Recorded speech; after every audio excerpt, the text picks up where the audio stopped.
Bienvenue, مرحبا.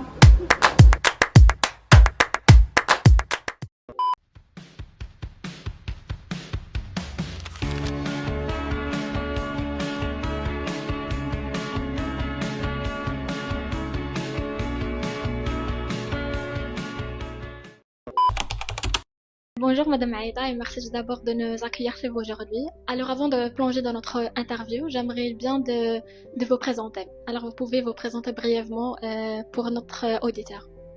Alors, bonjour tout le monde, bienvenue à la société Verdi Surveille. C'est toujours un plaisir d'accueillir les futurs ingénieurs géomètres topographes et de les accompagner dans leur parcours non seulement académique et aussi professionnel. Alors, je me présente Aïda El Aïchaoui, ingénieure géomètre topographe et experte immobilière, directrice de la société Verdi Surveille, basée à Rabat. Merci Madame. Alors la première partie, ça concerne un jeu. Devant vous, des questions qu'on appelle des questions révélées. Et les questions sont cachées derrière des bandes blancs et c'est à vous de les dévoiler une par une et de répondre spontanément. Alors prête? Oui, bien sûr. On commence. Alors, la première question. Comment les Aïchaoui Aïda étaient devenus ingénieurs géomètres topographes? Alors, mon parcours académique ressemble au parcours de l'ingénieur géomètre normal, l'ingénieur géomètre topographe au Maroc normal. Alors, j'ai fait un passage à la PESA en tant qu'année préparatoire. Et après ma réussite en termes d'année préparatoire, j'ai pu accéder à l'IAB Hassan II, où j'ai suivi un parcours de 4 ans, en total un bac plus 5, pour pouvoir obtenir le diplôme d'ingénieur géomètre topographe. Alors, comment les Aïchaoui Aïda a-t-elle choisi la topographie? Alors, depuis mon plus jeune âge, les mathématiques et les sciences de géométrie, le dessin industriel, c'était quelque chose qui me captait. En gros, l'ingénieur. Donc, pour moi, faire une école d'ingénierie était la finalité de mon parcours académique. En choisissant l'IAB Hassan II, alors éventuellement, parmi les différentes spécialités existantes qui baignaient plus dans tout ce qui était scientifique, sciences de la vie de la Terre, agronomie et autres, j'avais opté plus pour la topographie qui reflétait ma vocation, les matières sur lesquelles je m'orientais encore le plus, et aussi sans oublier le fait que j'ai baigné depuis mon jeune âge dans le foncier avec un père qui était dans l'expertise foncière et dans la gestion de l'expropriation. Donc c'était une vocation et aussi dans l'environnement durant lequel ou à travers lequel j'ai pu grandir et évoluer. Alors, comment les Aïchaoui Aïda passent une journée type? Alors, je vais dire comment les Aïchaoui Aïda passent une journée type au sein de Verdi Surveille. Alors, il y a les réunions de mise au point avec l'équipe et les collaborateurs, bien sûr, de Verdi Surveille. Il y a les réunions avec les clients. Il y a les sorties sur terrain et il y a aussi les préparations des livrables et l'étude des dossiers. Donc, ces 4 éléments, ces 4 points essentiels. Alors, ils sont répartis dépendamment de chaque journée. Il peut y avoir des journées où on ne fait que des sorties sur terrain, des lancements de marché ou des réunions avec les clients sur place et sur terrain. Il peut y avoir des journées où on n'a que des réunions avec les équipes et les collaborateurs, comme l'idéal, c'est d'avoir des journées où on fait toutes ces prestations ou tous ces différents. Sans oublier le point essentiel, c'est qu'un ingénieur géomètre topographe, il ne doit pas oublier d'être à l'actualité et de suivre toutes les nouveautés. Donc, il faut toujours trouver un créneau dans la journée, soit pour faire des formations, ou de s'instruire et de faire des recherches sur les dernières technologies existantes sur le marché. Autre question, c'est ça? Comment les Aïchaoui Aïda a trouvé le nom de son entreprise? Alors, pas mal de mes clients n'arrêtent pas de me poser la question ou me disent Verdi Surveille, c'est par rapport à verdure. Eh ben non, détrompez-vous. Surveille, c'est par rapport à la topographie en anglais, on le sait tous. Et Verdi, c'est en référence à mon prénom. Et plus exactement, c'est l'autocompositeur d'une opéra italienne qui a écrit l'opéra Aïda. Voilà. Alors, comment les Aïchaoui Aïda conseillent-elles les futurs ingénieurs géomètres topographes? Alors, je voudrais leur dire qu'on a un métier très noble, qu'on a un métier qui est indispensable à tous les chantiers, que c'est vrai que c'est un métier qui est discret, mais qui est indispensable. Alors, qu'il faut persévérer, qu'il faut être avide de nouvelles connaissances, être à l'écoute de ses anciens, apprendre de tout le monde. On apprend du porte-mire jusqu'au ingénieur, jusqu'au directeur, jusqu'au responsable. Et il ne faut pas se léser de s'instruire. Il ne faut pas prêcher qu'on est meilleur que nos techniciens ou que d'autres collaborateurs.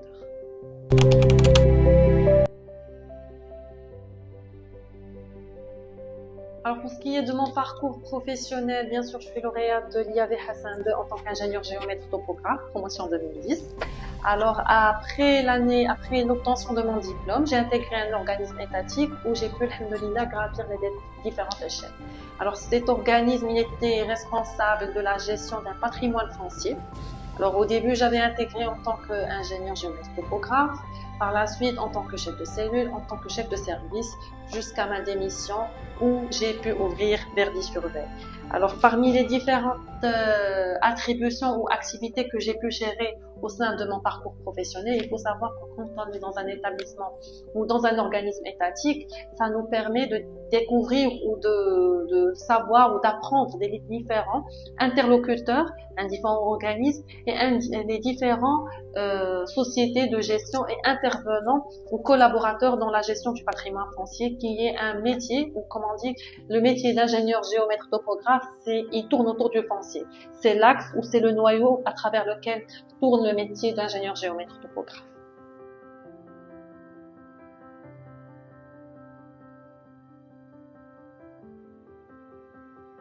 Pour ce qui est des différentes activités ou des différents axes où intervient la société Verdi-sur-Veille, comme je l'ai dit tout à l'heure, on est une société de travaux topographiques et d'expertise immobilière.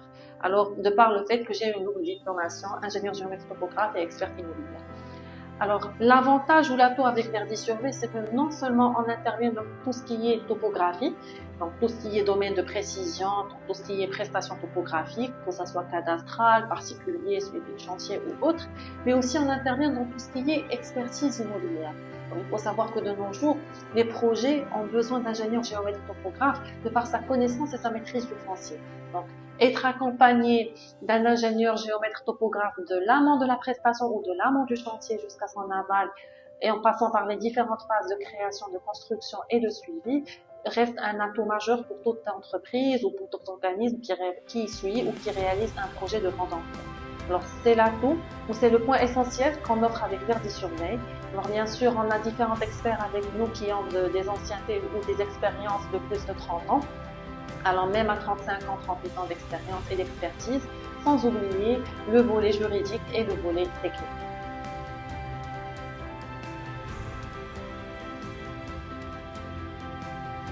Alors pour ce qui est des défis majeurs pour la création ou pour le développement de Verdi-sur-Veille, alors comme j'ai dit tout à l'heure, j'ai eu un parcours assez atypique où j'ai pu bénéficier, je vais dire d'une formation, mais je vais pas dire d'une expérience professionnelle ou formation, en passant par un organisme étatique qui fait la gestion du foncier avant d'atterrir sur Verdi-sur-Veille.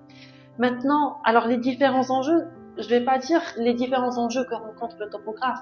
Il faut savoir que pour tout salarié, fonctionnaire ou toute personne qui n'était pas chef d'entreprise ou entrepreneur, rencontre des enjeux lors de la création de la société. Là où elle découvre le milieu des affaires, là où elle découvre qu'elle doit faire de la prospection, là où elle découvre qu'elle doit absolument référencer son entité et lui donner un nom et une référence sur le marché. Alors là, ce n'est pas réellement des enjeux ou des problèmes ou des difficultés rencontrées par rapport à Verdi-sur-Veille ou pour les topographes, mais ce sont des difficultés et des enjeux qui sont rencontrés pour tout chef d'entreprise ou pour tout entrepreneur.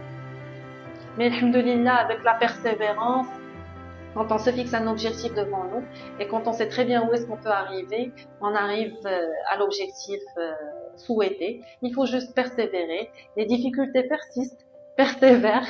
Il faut persévérer plutôt et persévérer dans ses efforts et dans sa volonté de réussir.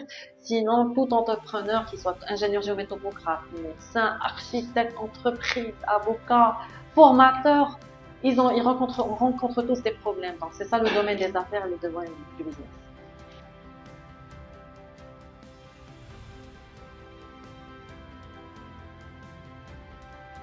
Passage par un organisme étatique qui faisait la gestion du patrimoine foncier. Et à travers cet organisme, le message que je voudrais lancer éventuellement aux futurs lauréats, c'est que on commence petit, on commence en tant que nouveau lauréat d'ingénieur géomètre topographe. Il faut accepter toutes les remarques. Il faut accepter tous les conseils de nos anciens, que ça soit des anciens collaborateurs, que ça soit des anciens lauréats, des gens de la même spécialité que nous, et être réceptif et avoir la volonté d'apprendre. Alors, alhamdoulilah, j'ai pu passer par tous les parcours. Je ne suis pas devenue directrice et fondatrice de la société Verdi Surveille du jour au lendemain. C'est un parcours quand même de nombreuses années, de plus d'une dizaine d'années, presque une vingtaine d'années. Et du coup, j'ai eu à gravir plusieurs échelles. J'ai eu à faire mes preuves. J'ai entamé en tant qu'un simple ingénieur géomètre topographe, par la suite en tant que membre d'une équipe de projet, ensuite chef de cellule, ensuite chef de service, chef de division. Donc c'est des parcours où c'est des échelles qu'on gravit au fur et à mesure. On ne naît pas chef d'entreprise, on ne sort pas de l'école chef d'entreprise, on sort plutôt un ingénieur géomètre topographe. On va dire qu'on sort en tant qu'éponge, où on prend tous les éléments, on capte tous les éléments, toutes les informations de notre entourage pour pouvoir évoluer et par la suite chacun sa vocation. Il faut persévérer, il faut avoir un objectif et une finalité à atteindre et se dire que dans toute l'histoire, la chose la plus noble, c'est le fait d'être ingénieur géomètre topographe. C'est un métier noble, un métier qu'on doit préserver, un métier qu'on doit exercer avec fierté et un métier, comme je l'ai dit tout à l'heure, qui est discret mais qui est indispensable à tout type de changement. Que ce soit dans les plans d'aménagement, que ce soit dans les projets de construction, les projets routiers, les projets de carrière, que ce soit dans les schémas directeurs, que ce soit dans les visions des décideurs, ils ont toujours besoin de l'ingénieur géomètre topographe.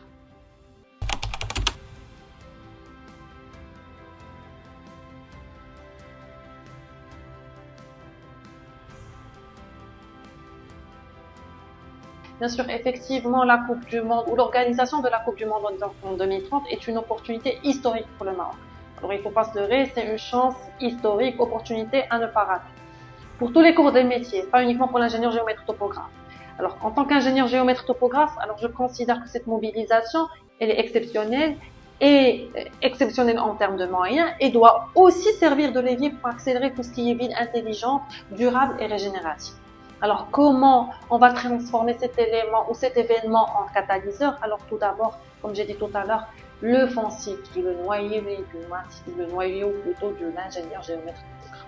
Alors, il faut maîtriser le foncier et la planification territoriale à travers une topographie qui est rigoureuse, à travers éviter tout ce qui est en termes d'expropriation tardive, planification qui est anticipante et non seulement planification pour l'événement de 2030, mais planification anticipante pour 2030 et pour ce qui va venir après 2030, parce que c'est un grand pas pour le Maroc. Il ne faut pas se leurrer, Sa Majesté le roi Mohammed VI, que Dieu le garde, a donné des instructions sur ce sens pour non seulement que la Coupe du Monde puisse être réalisée dans de bonnes conditions et donner une très bonne image pour le Maroc, mais aussi pour qu'il y ait des répercussions par la suite positives sur le citoyen marocain. J'ai parlé aussi du foncier, mais il n'y a pas que le foncier, il y a aussi ce qu'on appelle les données spatiales, ou les données géospatiales comme fondation des Smart Cities.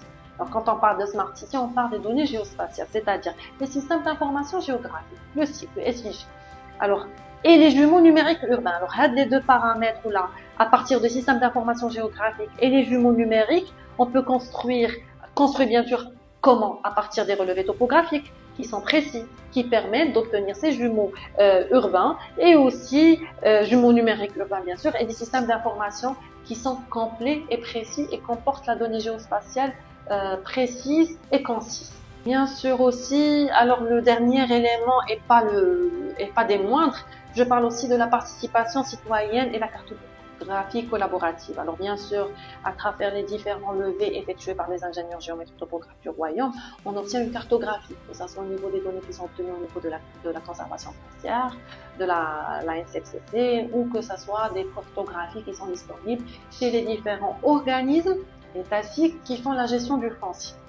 Donc, comme on le sait tous, par exemple, pour la création des plans d'aménagement ou des schémas directeurs, on a besoin d'une cartographie qui est faite et établie à partir des relevés faits par les ingénieurs géomètres topographes et à travers des tissus fonciers des différents organismes.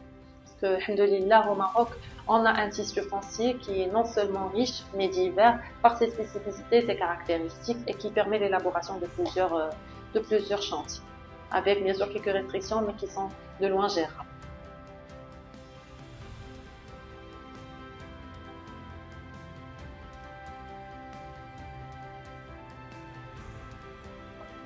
Personnellement, je trouve 3 risques qu'il faut éviter. Alors, de 1, la précipitation foncière. Alors, quand on dit la précipitation foncière, c'est-à-dire l'acquisition rapide est mal maîtrisé ou conflictuel du patrimoine foncier.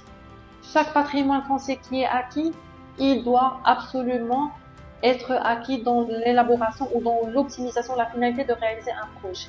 Et choisir bien les terrains fonciers ou le patrimoine foncier ou l'assiette foncière au terme juridique qui va être acquise, que ce soit par l'acquisition normale, par l'expropriation ou par la donation des différents organismes dans le cadre du projet de la Coupe du Monde 2030.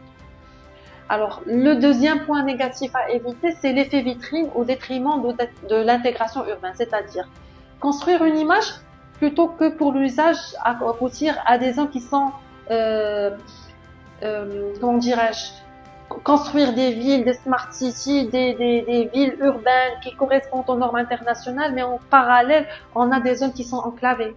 Répartir une zone ou une assiette foncière sur 2 créneaux, une smart city, et quand je parle de patrimoine foncier, je parle de grande superficie, je parle pas de petite superficie. De grande superficie, une smart city en parallèle, on laisse des zones qui sont enclavées, des bidonvilles ou des zones en situation précaire. Alors, il faut pas faire l'effet vitrine, au détriment bien sûr de l'intégration urbaine. Il faut intégrer toutes les classes sociales dans le projet de Smart City et c'est ça la finalité ou la concrétisation ou l'aboutissement des villes urbaines. Et bien sûr, le dernier élément, c'est l'absence de continuité territoriale.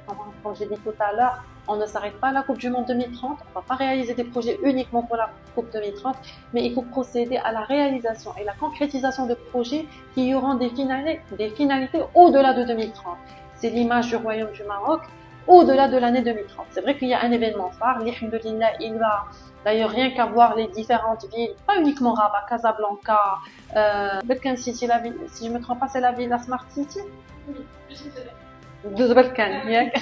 Donc il y a pas mal de nouveautés, il y a la zone Znata, il y a pas mal de travaux, il y a pas mal de réalisations qui se font. Oui, pour le projet de la Coupe du Monde 2030, mais qui auront des répercussions positives pour après 2030. En gros, il faut avoir une logique post-événement dès la conception du projet. Pour les projets qui interviennent dans la Coupe du Monde 2030, d'ailleurs, c'est ce qui a été fait dans la grande partie des projets, c'est qu'ils ont eu une logique post-événement. Alors, et c'est là où intervient le rôle de l'ingénieur géomètre topographe. Alors, bien sûr, qu'est-ce qu'il fait l'ingénieur topographe où se concrétise le rôle de l'ingénieur géomètre topographe? Alors, tout simplement, il rend lisible, visible et maîtrisable l'espace. Alors, bien sûr, pour mieux le transformer. Alors, on a dit lisible, visible et maîtrisable pour tout simplement rendre l'espace ou le foncier mieux maîtrisé.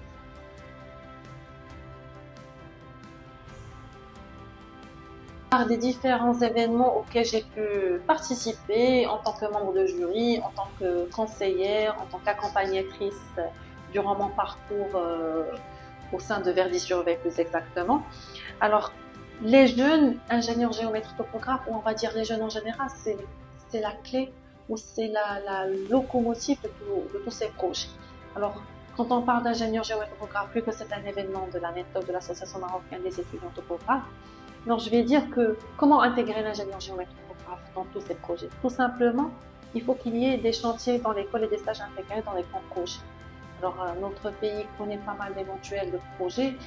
Pourquoi ne pas faire intégrer les étudiants, que ce soit dans leur 4e année, 5e année, dans les différents projets, qui choisissent leur stage en fonction des projets qui existent, pour qu'ils puissent avoir une idée, une vision de ce qui va se faire, parce qu'il faut dire qu'en 2030, ce seront des lauréats, des ingénieurs géomètres topographes, et qui pourront contribuer au développement du pays. Alors, un autre point ou une autre idée, c'est d'organiser des concours d'idées et des hackathons urbains. On voit de plus en plus de hackathons dernièrement, mais pourquoi ne pas avoir des hackathons urbains et des concours d'idées pour les ingénieurs géomètres topographes d'un côté? Ça va leur permettre de concourir, ça va leur permettre de développer, ça va leur permettre de proposer des projets de nouvelles idées. Non seulement les projets qu'ils proposent en projet de fin d'études, mais ils peuvent participer à développer, à mettre en valeur une idée dans le sens des smart cities ou les villes nouvelles urbaines. Et bien sûr, avoir des open data géographiques et aussi des maquettes numériques qui sont accessibles pour pouvoir faciliter la manipulation et la maîtrise de ces données. Donc, en gros, je pense que cette génération d'ingénieurs, de futurs lauréats et de futurs ingénieurs géomètres topographes, ils ont tous les moyens, toutes les compétences et la facilité et l'aisance de pouvoir contribuer à ce grand chantier et d'intégrer dès aujourd'hui les projets de la Coupe du Monde 2030 au sein du monde. Voilà.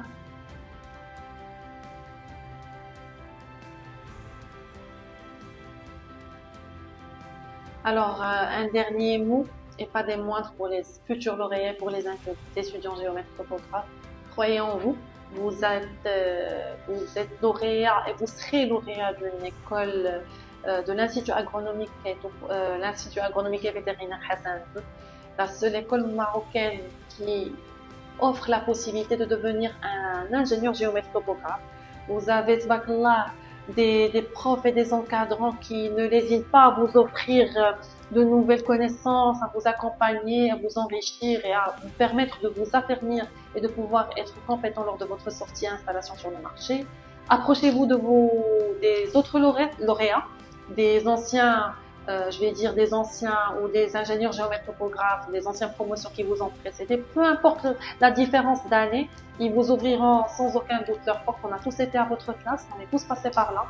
On a trouvé, alhamdoulilah, des ingénieurs géomètres topographes qui nous ont tendu la main, qui nous ont montré quoi faire, qui nous ont expliqué le métier. Croyez en vous, rien n'est facile, mais avec toute la persévérance, tout peut être réalisable.